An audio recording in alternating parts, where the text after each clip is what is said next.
หม้อสะพอนงามบ่สะพอนทั้งสร้างถามกันบ่งามเลยได้บอกพุ่นโลดงามแล้วบอกไหมบ่งามเลยบอกเขาโลดจะได้มากแล้วโอ้จะรีบกันเลยอะไรมาบุพแลน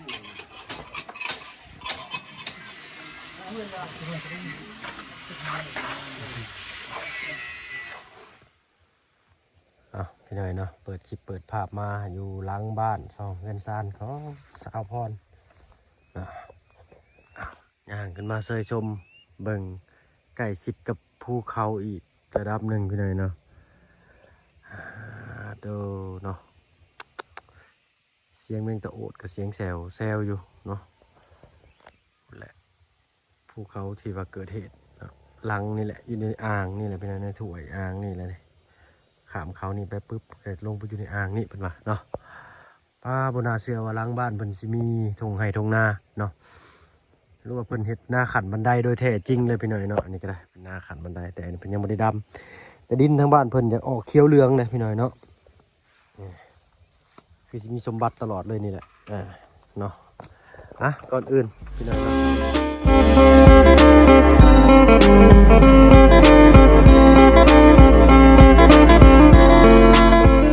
ทายเด้อพี่น้องเด้อเนาะกราบทักทายสบายดีผู้ใหญ่ใจดีแล้วก็ FC เบิร์ดทุกท่านที่เขามาหับมาชมช่อง YouTube บ่เพิ่งเคยหลายคือเก่าพี่น้องเนาะบ่ว่าทางฝั่งไทยฝั่งลาวและก็ทางฝั่งต่างประเทศก็ยินดีต้อนรับเข้าสู่ช่อง YouTube บ่เพิ่งเคยหลายคือเก่าเนาะเปิดคลิปเปิดภาพมากาอยู่พี่แหละหลังบ้านชาวพรพี่หน่อยเนาะเปลี่ยนบรรยากาศให้ปลาลุง FC เพิ่นได้เบิ่งกันเนาะเก็บภาพบรรยากาศอีกมุมหนึ่งให้เบิ่งกันแล้วกันพี่หน่อยเนาะพุ่นละเนาะภูเขาสวยงามตั้งตระหง่านอยู่เนาะฟ้าก็ครึ้มเบิดมือได้พี่น้องมื้อนี้เนาะฮ้อนมกเท่าว่าซั่นจ้ะเนาะยุ่งกับคนข้างร้ายพี่หน่อยเนาะโอ้ยบินตอมมาซื้อกับคันเนาะอันนี้เป็นหลังบ้านน้องเพิ่นพี่หน่อยเนาะอยู่หลังบ้านชาวพรเนาะที่ประมาณนี้ค่อนข้างสั้นในมือก็ได้พี่หน่อยเนาะเป็นใดพี่หน่อยเนาะให้ภาพบ้านช่องเงินซานทางสาวพรเพิ่นบรรยายเองก็แล้วกันเนาะไปพาปลุง FC ลงไปอัปเดตเบื้องบ้านช่องเงินซานของน้องพรหรือว่าสาวพรอันนี้จะเป็นสวนมันสาคูเด้อพี่น้องเด้อเนาะสวนสาคูเพิ่นว่าเนาะตัวนี้นี่เป็นสายพันธุ์ที่แบบว่าเพิ่นไปเฮ็ดเส้นได้เฮ็ดเส้นเฟอร์บอหรือว่าเส้นสังกอเฟอร์ซิงควงนะเส้นเฟอร์ซิงควางเนาะวันนี้เนาะบ่เป็นมันสาคูที่แบบว่าที่เขากินนั่นบ่แม่นนะพี่เนาะแต่ก็บ่ฮู้คือกันเนาะเพราะว่ามันเฮาบ่เคยเห็นหัวแท้ๆตัวนี้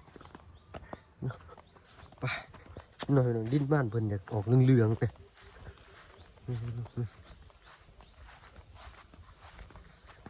จากบ้านนอกเพิ่นประมาณ100 เมตรขึ้นมานี่เนาะโอ้โหบ้านเพิ่นนี่ถือว่าอยู่สูงกว่าหมู่เลยนี่พี่เนาะอยู่ในระแวกหมู่บ้านโซนนี้นะเนาะ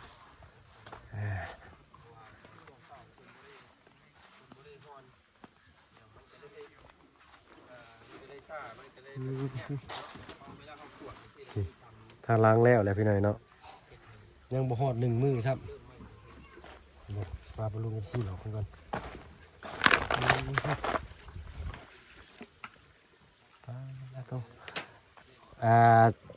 ช่างคนหนึ่งต่อผนังข้างหนึ่งเนาะแบบว่าเมาเลยนะ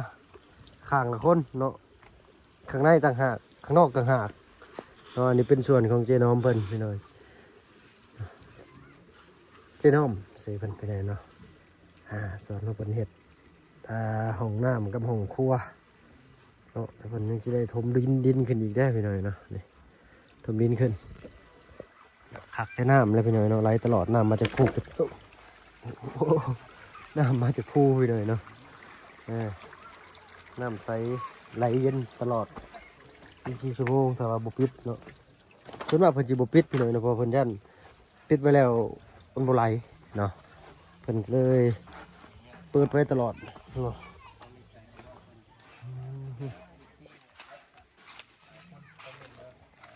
มาเบิ่งชวนในบ้านนี่เนาะ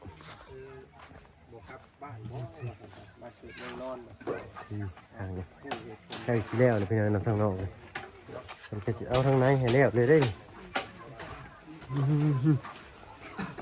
สบายดีได้เด้อเนาะเนาะผู้สั่งใช้จวดเหนื่อยเนาะที่ทางนี้เพลงละข้างละเพลงละคน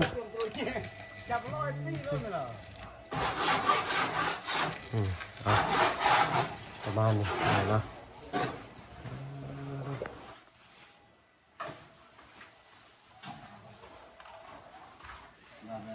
จะได้สะพอนสบายดีจ้ะปอทงสี่พอนได้บาทนี่เด้อ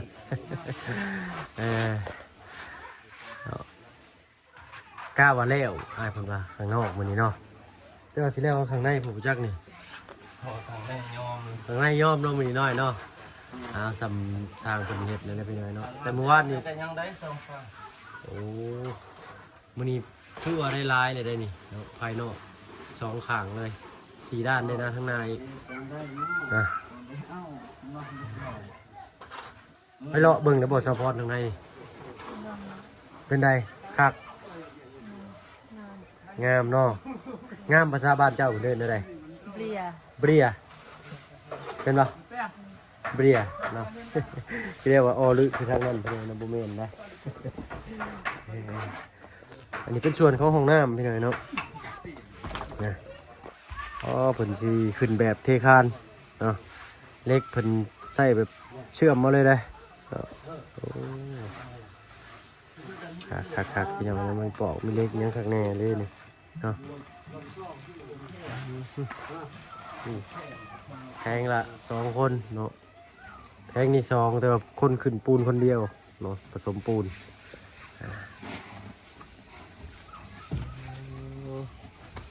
คักอันนี้เนาะว่าถ้าไอ้ช่างอันนี้พากินข้าวหรือบ่มื้อนี้ข้าวเที่ยงกินแล้วเนาะกินตอน11 โมงกินตอน11 โมงมันข้าวเที่ยงข้าวเช้าแล้วเนี่ยบ่จักเนาะ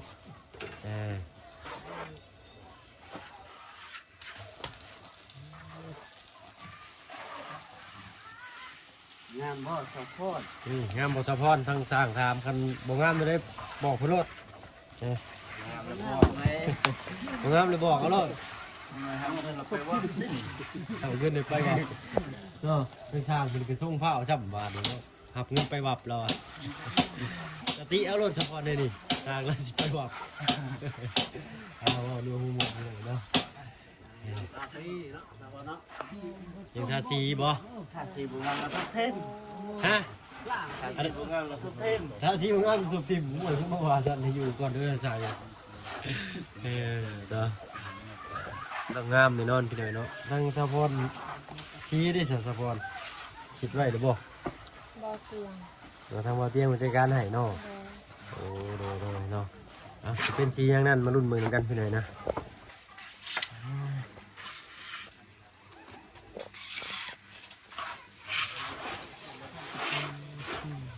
สร้างเป็นก็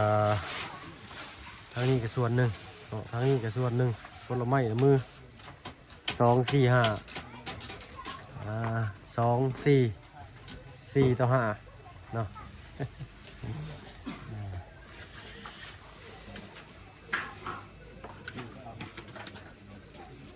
แมงสะพอนได้ใส่กินข้าวหรือเปล่าเจ้ากินแล้วกินข้าวเลยเนาะบ้านเราดึงจับเอาได้จับทำไมจับเอาได้มากเนาะโอจิลี่กันเลยอะไรมาบุกแลน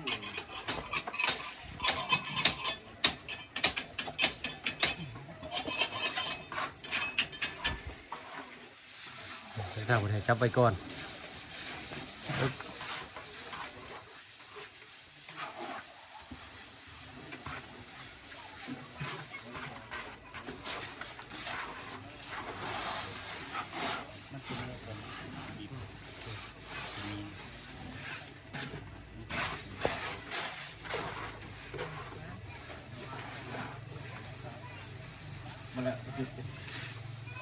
เรียบร้อย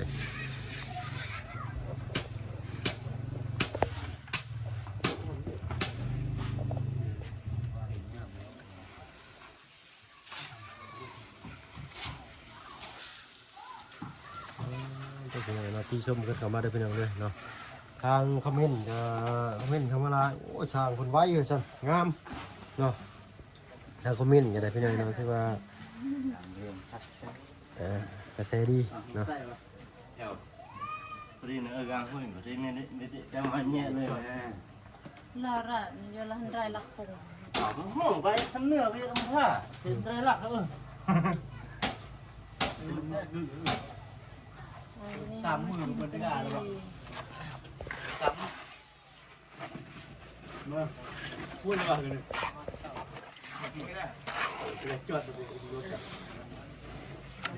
ยุ่งเงินข้างลายเนาะยุ่งนี่เนาะกัดทอนหูข่อยบาด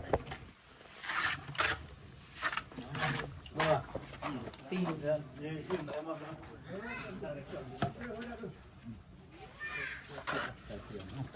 อมเลยอมมาแกตรงหน้าไงเราแต่งดูเนี่ยยังไงอมหูยังไงเราเจอไปได้ยังไงยัง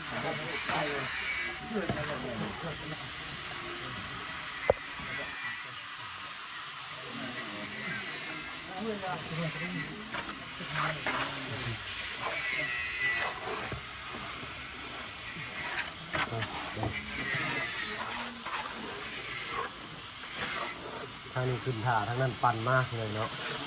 ทางในนี่เป็นมืออื่นหน่อยเนาะทางในนี่เลยเป็นมืออื่นเนาะนี่สร้างเป็นฝักงอนกันพี่เนยเนาะว่านี่เพิ่นก็ลุยเต็มที่เลยพี่เนยเนาะเขาบอกได้เล่งเพิ่นดอกแต่ว่าเพิ่นอยากลุยให้มันแน่ไวๆไอ้เนาะเป็นไงคักโอ้โหเมื่อยนี่เอาพี่เนยเนาะเนียนเลยพี่เนยเนียนค่ะกันดีเลยทรายบ้านเพิ่นมันงามนะมาสร้างกับฝีมือดีเลยเราพูดตามปูนนี่ก็บ่ให้ขาดเลยนะหน่อยจะแต่คนขึ้นปูนแล้วก็บ่ทันเพิ่นว่า เติมให้ตลอดเนาะสายเติมนี่เนาะสร้างสายเติมเนาะเติมปูนนะพี่น้องเด้อไม่บ่ลบเนาะ อ๋อหยอกได้เนาะหัวเล็ก หัวเล็กวะเล็กลายถึงตะปูถึงไปอยู่กันเด้อ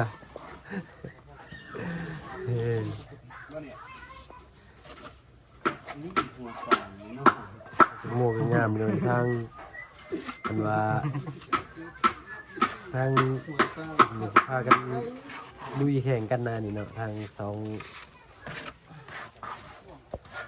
ส่วนกล้องนั่นกับส่วนบ้านไม่ปัดไม่รอบคำคอยว่าแล้ววัดอะไรนะข้างหน้าข้างนอกภายนอกข้างนี้แล้วเลยเนาะเบิ่งพี่น้องเบิ่งเป็นได้เนาะอ๋อลึเนาะข้างหน้ากำลังขึ้นปูนด้วยเป็นกระชิมาปาดบังพี่เนาะผู้แม่นเพิ่นเนาะผู้ตรวจงานค่ำข้างบึงเนาะเป็นได้ซาพอนงามบ่งามเนาะมุขคักกันได้ติเอาเด้อเนาะสร้างก็สร้างบ้านเจ้าเองเอามานั่งแลผนังบ้านน้ำเพิ่นมึงเนาะ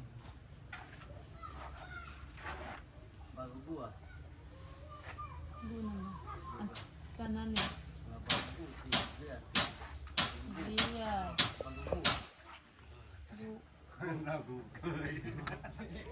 เจ้า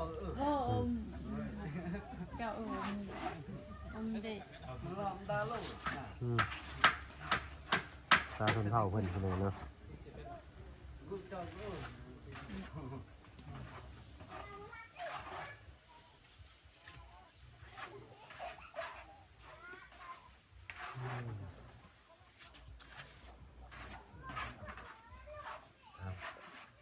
ไก่ซีเรียลพนังเพิ่นนี่ก็ได้เนาะเบิ่งก็เบิ่งข้างแล้วกันนี่หนังซีเรียลนี่แหละ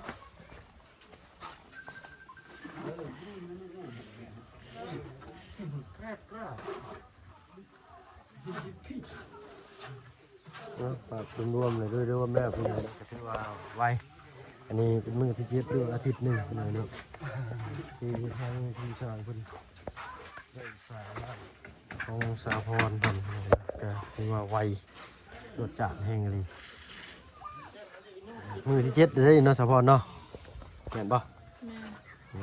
ใกล้แล้วบ่เนาะมันนี่แล้วมีก็หอดยามแล้วพี่น้อยเนาะกับภูมิลำเนาวันที่2ก็ทางงานเพิ่นว่าเนาะจะได้กันลุ้นเบิ่งเนาะกระชั้นสิไปทางอื่นก่อนแหละสะพอนเนี่ยเนาะพอคลิปหน้าคลิปนี้ไปแล้วสบายดี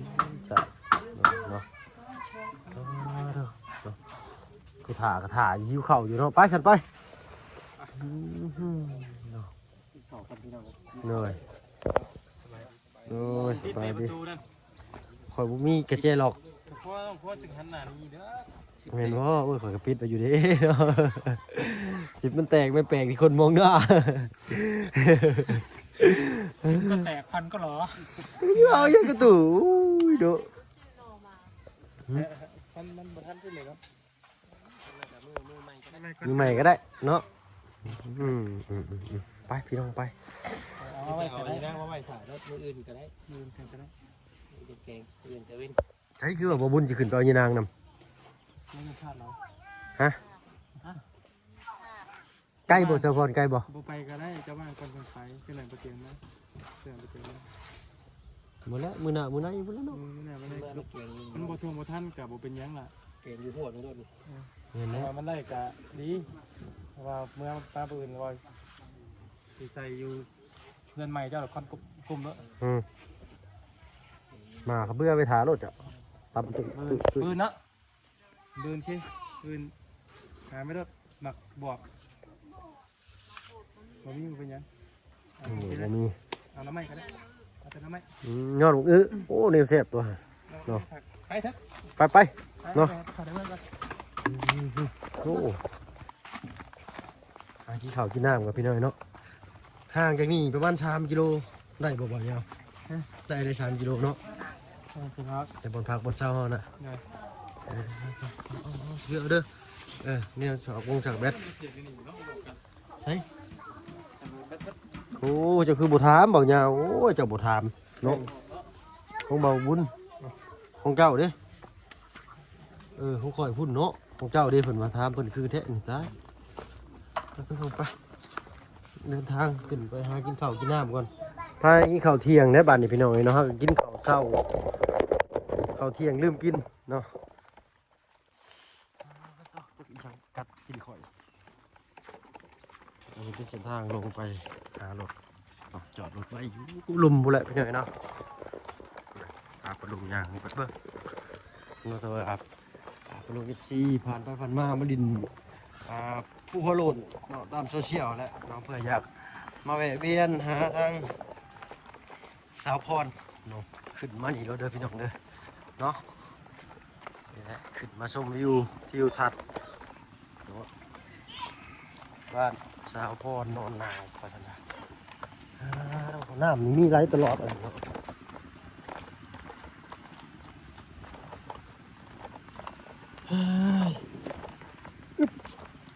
นี่เสียงน้ำเลยพี่น้องเด้อเนาะน้ำใช้น้ำห้วยน้ำลำธารอันนี้ทางไปทำโม่ยาวเนี่ยขึ้นนี้เลยเนาะ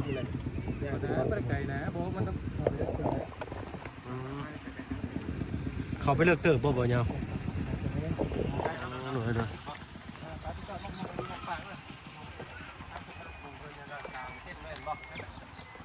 เพราะว่ารถไปจอดบนเพิ่งกางเต้นบ่เนาะพี่น้อยเนาะ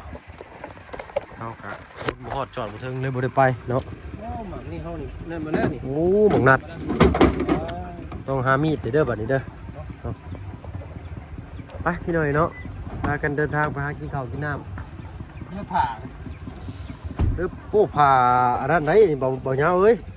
ผ่าลูกเช้าคอยได้นี่ฮะนั่นอยู่ข้างหลังว่าจะกันนี่เนี่ยคอยน้ำเก็บอยู่นี่ฮะเนาะ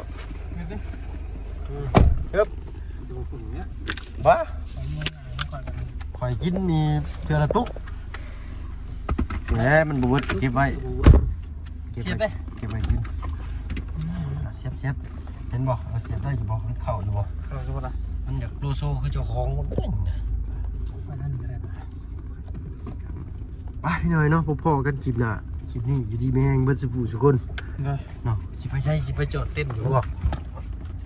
โอ้ยทันทีกลับรถซื่อๆเนาะคอยตื่นเต้น จับหัวได้ ขึ้นไปนี่ก็บ่ได้ลงมาพากันหิวข้าวให้ห้องท้องแตกก็ได้เป็นผักโตไว้ โลแท้นี่ ฮะมันบ่เข้าบ่สิได้คันเป็นของมันบักผึ่งครับบ่ยาวเอ้ยบ่ยังดีเลยได้สิเอิ้นวาสนาผึ่งจ้ะ ของจันทร์ใช่ พอๆกันคลิปหน้าพี่น้อยเนาะอยู่ดีมีแฮงเบิดจุบุทุกคนกันแล้วกันเนาะสบายดีจ้ะ